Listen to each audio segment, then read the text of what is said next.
Okay, so this is chapter 1.2, the equation of a line.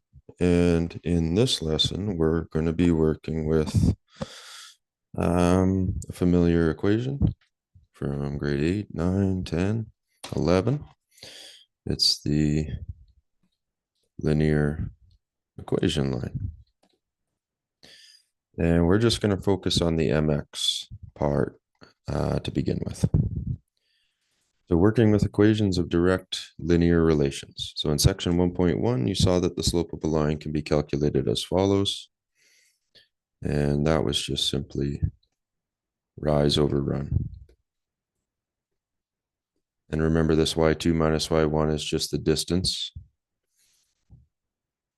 of your rise right here. This change in y, and this was just your run. So that's all that means. And it says for a direct linear relation which passes through the point 0, 0, this can be simplified to m equals y2 or x2. And all they mean by this is if you choose 0 and 0 as your start point, then it just makes if this was 8 and this was 12, then you know your distances without having to do any kind of subtraction, because 12 minus 0 is 12, and that's the height, and 8 minus 0 is 8. So that's all that means. And if you know the slope of a line, you can choose any x value and calculate the corresponding y value by substituting in the known values. If you reorder the equation to solve for y, you get the following equation. Okay, so all they're saying is if you take this equation up here and multiply the x up, you get y equals mx. So really, this just means y equals slope times x. Okay. And what this is for is, again, if you know the slope of a line and one of the x values, you're going to be able to find the y value that goes with it. Okay. So for instance, if you used x was 4, so you go here on the triangle and you multiply it by the slope, it's going to tell you what the y is. And then you'd have both points.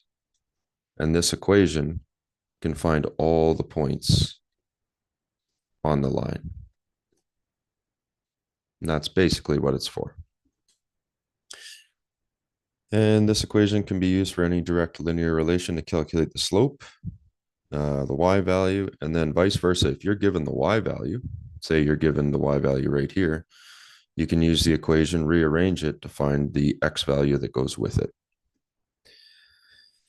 Okay, example 1. For the following equation, calculate the values for y for the integer values of x from -2 to 2 and draw a graph of the equation. If you forget what integers are, they are positive and negative numbers with no decimals. That's all that means. So all they're saying here is here's all your x values.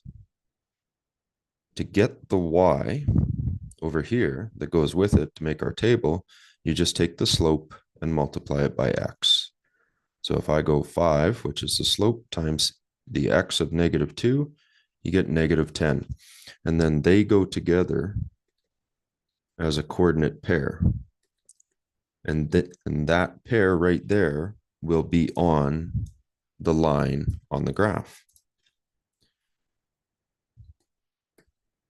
Okay, so 5 times -1, you get -5. So your pair is -1 and -5, and so on for all the other pairs.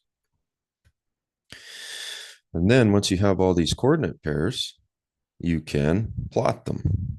So for instance, here is -2 and -10. And you can plot it in right there. And then there's -1 and -5, which was a pair from our table right here. Right, so there's the first one, there's the next one. And then we have 0 and 0. And that's going to be right there. And then we have 1 and 5. And 2 and 10. So really what a line is on a graph, if you think about it this way, if you could zoom in on this line, all the dots from all the combinations of calculations.